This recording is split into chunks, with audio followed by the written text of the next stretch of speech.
بسم الله الرحمن الرحيم.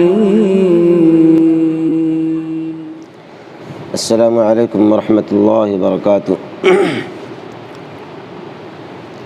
الحمد لله رب العالمين، والصلاة والسلام على خير خلقه محمد وآله وأصحابه أجمعين ومن تبعهم بإحسان إلى يوم الدين، أما بعد. قال الله تبارك وتعالى: أعوذ بالله من الشيطان الرجيم، بسم الله الرحمن الرحيم.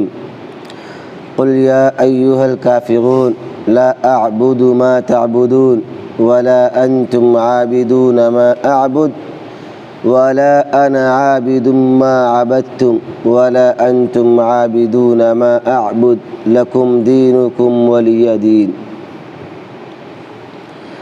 اللہ سبحانہ تعالیٰ فرماتا ہے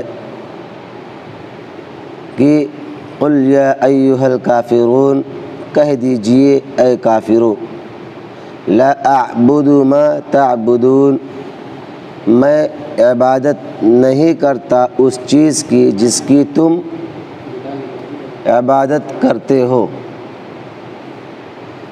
یعنی لا اعبد معبودکم، میں عبادت تمہارے معبودوں کی نہیں کرتا، حالانکہ معبود اللہ سبحانہ تعالیٰ ہے.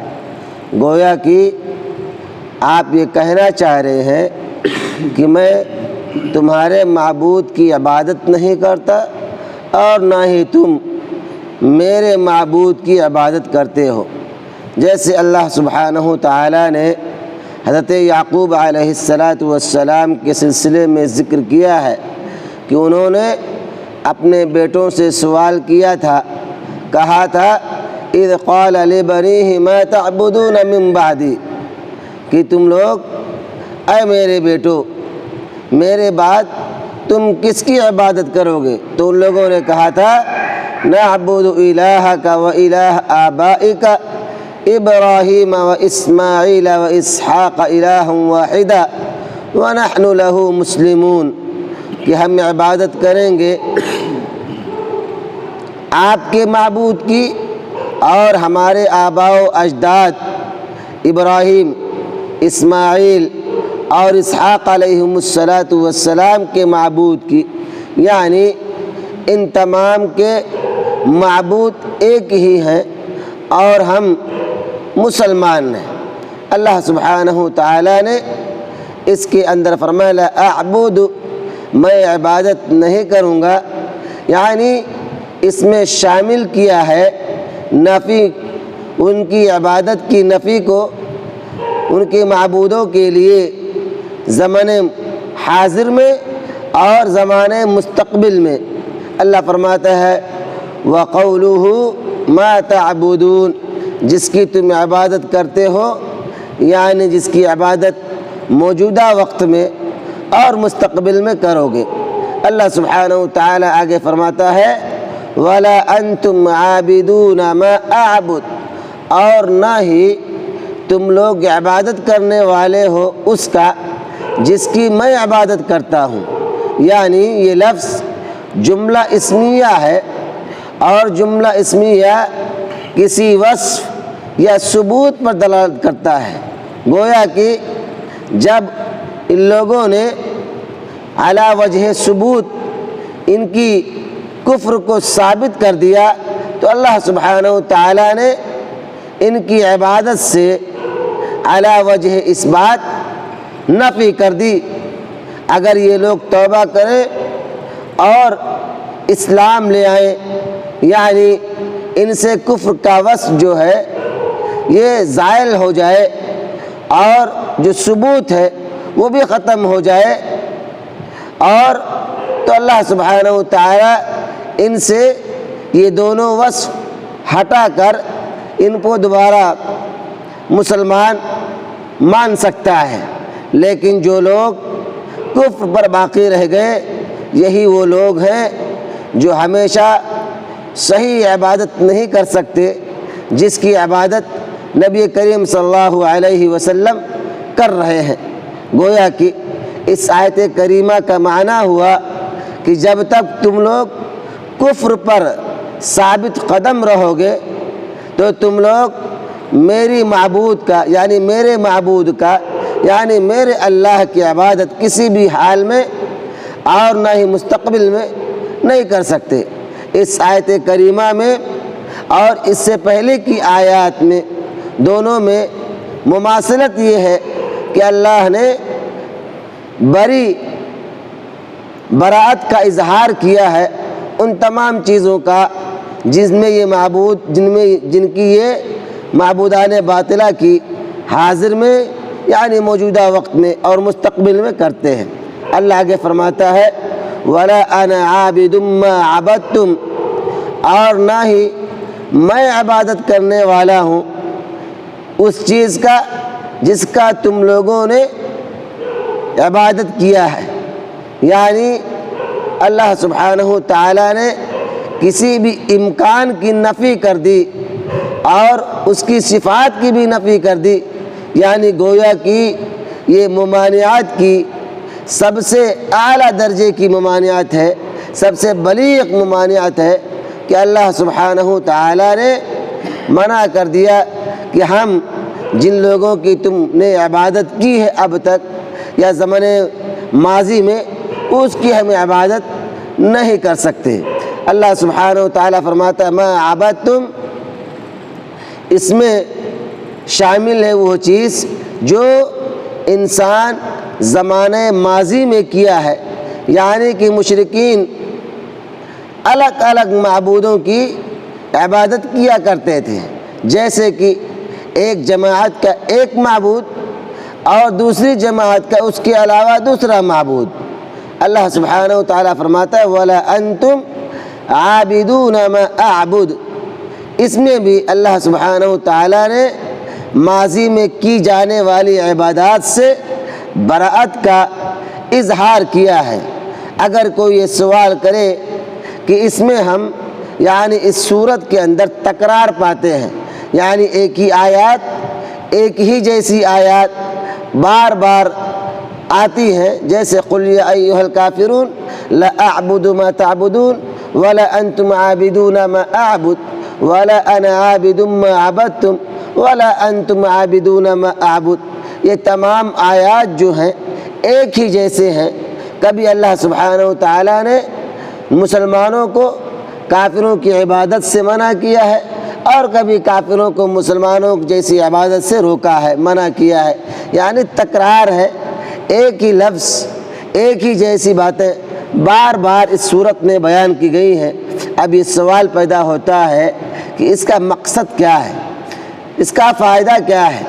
تو ہم کہیں گے کہ ان القرآن وإن كان نزل بلغة العرب فله شأن اختص به، اللہ سبحانہ وتعالیٰ نے قرآن کو گرچہ عربی زبان میں نازل کیا تھا تو اس کی ایک شان تھی، اور اللہ سبحانہ وتعالیٰ نے اسی لیے اس کو مخصوص، اس کو خاص قرار دیا تھا، اور اس کے مشابہ کسی بشر کا کسی انسان کا کلام نہیں ہو سکتا۔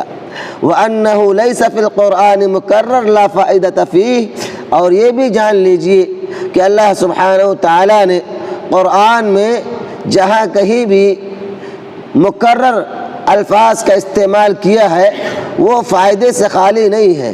فَإِذَا رَأَيْتَ شَيْئًا مِّنْهُ تَكَرَّرَ مِنْ حَيْثُ الظَّاهِرِ، جب تم کسی چیز کو ظاہری اعتبار سے دیکھو کہ اس کا تکرار بار بار ہو رہا ہے تو تم اس میں اچھی طرح سے غور و فکر کر لیا کرو، اور اس کے سیاق و سباق پر اچھی طرح غور و فکر کرو گے تو تمہیں اس سے ایک عظیم، ایک بہترین فائدہ نظر آئے گا۔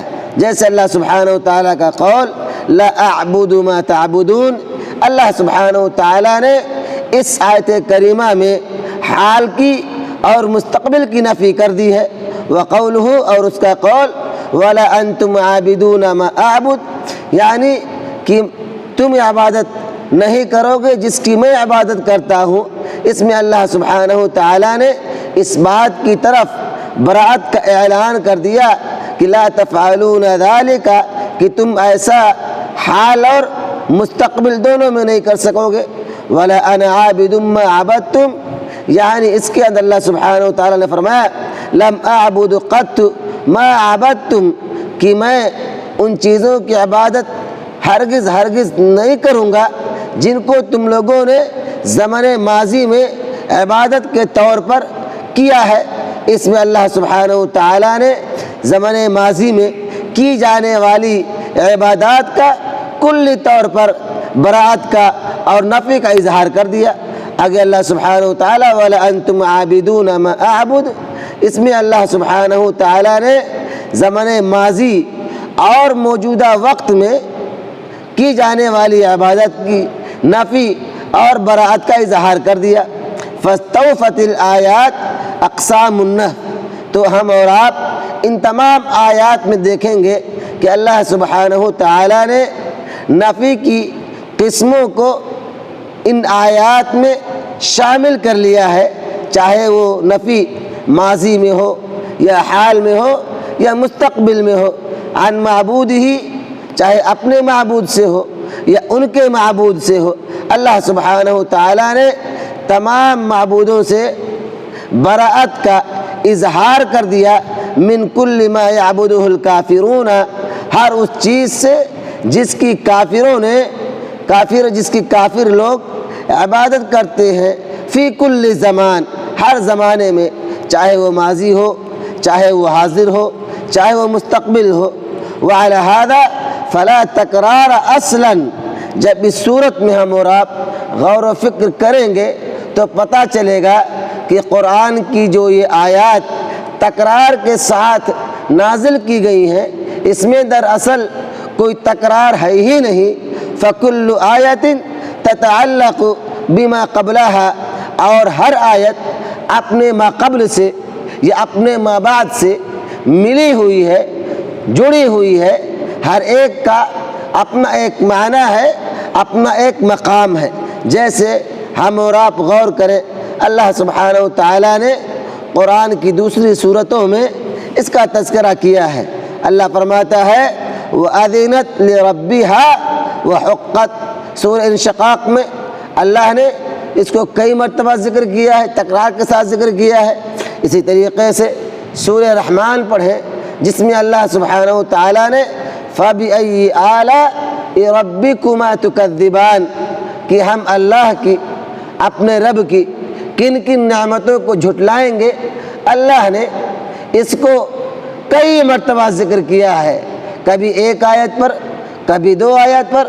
جب ہم اور آپ غور کریں گے تو پتہ چلے گا کہ اس کا ذکر بے فائدہ نہیں ہے، بے جا نہیں ہے، بلکہ اپنی آیت سے، چاہے پہلے کی آیات ہو یا بعد کی آیات ہو، ان سے ملا ہوا ہے اور اس سے مل کر ایک بہترین مفہوم کی طرف، بہترین معنی کی طرف اشارہ کر رہا ہے، جو قرآن کے اعجاز اور اس کی بلاغت کی طرف اشارہ کر رہا ہے۔